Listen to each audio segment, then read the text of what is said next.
बड़ा घरवा में होता परेशानी है राजा, बोला कैसे संभाली ई जवानी है राजा।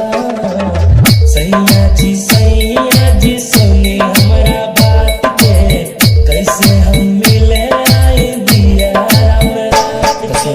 सुतल है बाबूजी घर के दुआरी, तू अंगना के पार कर आव पिछुआरी, कष्टे चल भूत पार फुलवारी, एक राजा घेरे चलो पहले बाबू साड़ी। आव कभी चांद कर यानी ओरी हो, हम मन करिया तू भोर बाड़ू हो, एक बीता जमीन हम छोड़बे ना करम, त तारा के जान बोला काहे छोड़ी हो।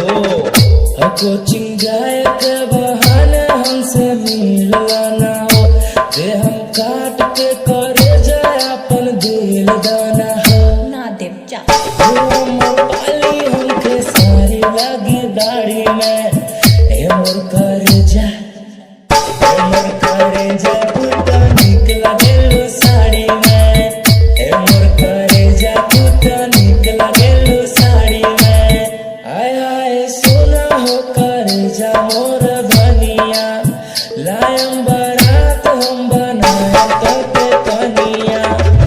आय सोना हो करे जा मोर धनिया, लायम बारात हम बनाए तोके कनिया।